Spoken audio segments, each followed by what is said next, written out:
हमारे YouTube channel स्माइला tutorials में आपका स्वागत है। अगर आपने अभी तक हमारे इस चैनल को सब्सक्राइब नहीं किया है तो कृपया करके इसे सब्सक्राइब अवश्य करें और बेल आइकन को प्रेस करना ना भूलें ताकि आपको हमारी नई वीडियोस के नोटिफिकेशन साथ साथ मिलते रहें। मैं ब्रिजराज, कंप्यूटर फैकल्टी। आज हम subject computer science class 8 chapter 7 generations of computer में इस चैप्टर के फिल इन द ब्लैंक्स और फुल फॉर्म्स पढ़ेंगे। तो ये चैप्टर शुरू करने से पहले आपको जनरेशन के बारे में बताना चाहूँगा कि जो जनरेशन वर्ड है इसका मतलब है कि कंप्यूटर इंडस्ट्री की ग्रोथ कैसे हुई। कंप्यूटर इंडस्ट्री में हार्डवेयर और सॉफ्टवेयर दोनों आ जाते हैं कि कंप्यूटर में कैसे कैसे हार्डवेयर आता गया, सॉफ्टवेयर आते गए और उनकी जो डेवलपमेंट है वो होती गई। सो कंप्यूटर की 5 जनरेशन हैं। जो फर्स्ट जनरेशन है उसमें वैक्यूम ट्यूब्स यूज होती थी। उसके बाद सेकंड जनरेशन आई। सेकंड जनरेशन में ट्रांजिस्टर यूज होते थे। थर्ड जनरेशन में आईसी यूज होते थे जिसको बोलते हैं इंटीग्रेटेड सर्किट्स। फोर्थ जनरेशन में वीएलएसआई चिप यूज होती थी जिसको बोलते थे वेरी लार्ज स्केल इंटीग्रेशन, और इसको माइक्रोचिप या माइक्रो प्रोसेसर भी बोलते हैं।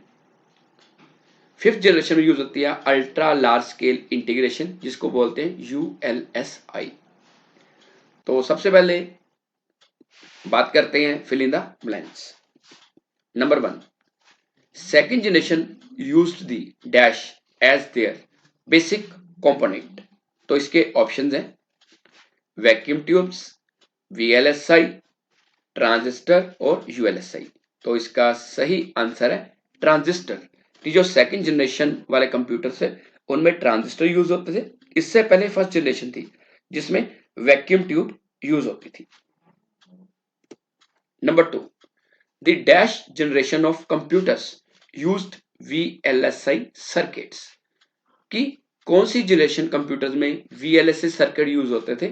VLSI का मतलब है वेरी लार्ज स्केल इंटीग्रेशन। तो इसके ऑप्शन हैं first, second, third and fourth. तो इसका सही आंसर है फोर्थ। ये जो VLSI सर्किट्स हैं ये फोर्थ जनरेशन वाले कंप्यूटर्स में यूज होते थे। और जो VLSI है इसमें जो कंप्यूटर यूज होते थे उसको माइक्रो प्रोसेसर बेस्ड कंप्यूटर भी कहा जाता था। और जिस कंप्यूटर में माइक्रो प्रोसेसर यूज होता है उसको माइक्रो कंप्यूटर बोलते हैं। जैसे हमारी कंप्यूटर लैब में जो घरों पे जो नॉर्मल पीसी यूज होते हैं उनमें जो चिप यूज होती है उसको बोलते हैं VLSI। Number 3, the third generation of computer used dash in place of transistor. जो थर्ड जनरेशन वाले कंप्यूटर थे वो ट्रांजिस्टर की जगह पे क्या यूज करते थे। तो इसके ऑप्शंस है integrated circuits, vacuum tubes, ULSI या वीएलएसआई। तो इसका सही आंसर है इंटीग्रेटेड सर्किट। और इंटीग्रेटेड सर्किट को आईसी भी बोलते हैं। ये कुछ ऐसे दिखने में नजर आता था। तो सेकंड जनरेशन के बारे में आपको पहले बता चुका हूं कि सेकंड जनरेशन में क्या यूज होता थे, transistor. Number 4, dash is an upcoming branch in computer science which interprets means and methods of making computers think like human being। T dash एक कंप्यूटर साइंस की ब्रांच है जो जिसमें ऐसे कंप्यूटर डेवलप किए जाते हैं जो हमारी तरह सोच सकते हैं, ह्यूमन बीइंग की तरह सोच सकते हैं। तो इसके ऑप्शन है रोबोटिक्स, यूएलएसआई, आर्टिफिशियल इंटेलिजेंस या इंटीग्रेटेड सर्किट्स। तो इसका आंसर है आर्टिफिशियल इंटेलिजेंस। आर्टिफिशियल इंटेलिजेंस का मतलब है कि जो काम अगर हम कर रहे हैं अगर उसी तरह का काम अगर हम कंप्यूटर से ले सकें उसको एआई बोलते हैं या आर्टिफिशियल इंटेलिजेंस बोलते हैं। जो हमारे रोबोट्स वगैरह हैं वो इसी का रिजल्ट है। एआई के कारण ही रोबोट्स वगैरह पॉसिबल हो सके हैं। Number 5, ULSI technology used in dash generation of computers. जो यूएलएसआई टेक्नोलॉजी है अल्ट्रा लार्ज स्केल इंटीग्रेशन है, ये किस जनरेशन के कंप्यूटर में यूज होती है। तो इसके ऑप्शन है second, third, fourth and fifth. तो इसका सही आंसर है फिफ्थ। कि यूएलएसआई का प्रयोग फिफ्थ जनरेशन वाले कंप्यूटर में यूज होता है। जैसे कोई रोबोट्स तैयार करना है, रोबोटिक्स जिसको बोलते हैं, या आर्टिफिशियल इंटेलिजेंस वाले कंप्यूटर हैं उनमें इसका यूज होता है। और जो यूएलएसआई चिप है वो कुछ इस तरह से नजर आती है।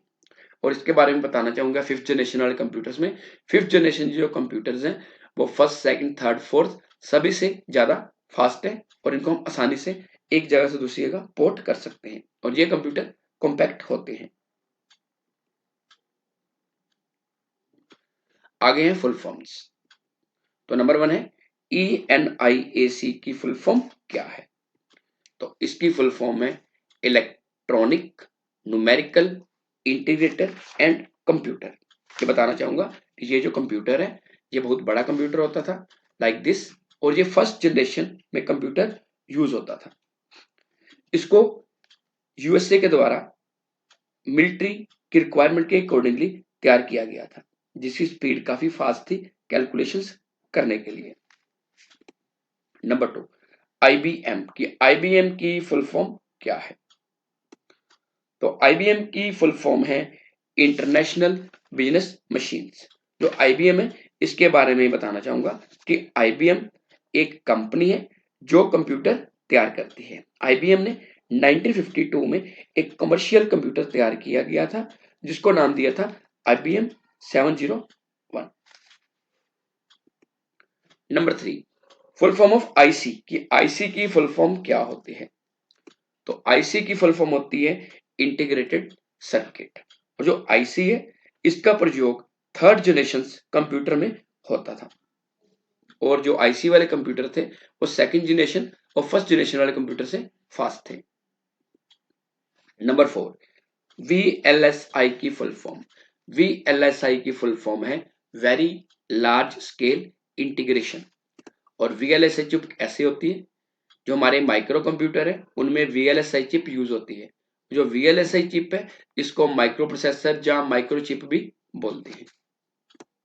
नंबर 5 ULSI की फुल फॉर्म। इसकी फुल फॉर्म है अल्ट्रा लार्ज स्केल इंटीग्रेशन। और ULSI का जो प्रयोग है ये फिफ्थ जनरेशन वाले कंप्यूटर्स में होता है।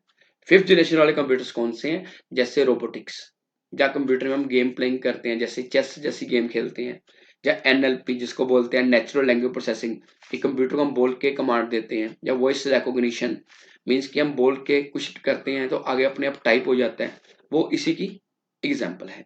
सो ULSI का प्रयोग कहां पे हुआ? फिफ्थ जनरेशन वाले कंप्यूटर्स में।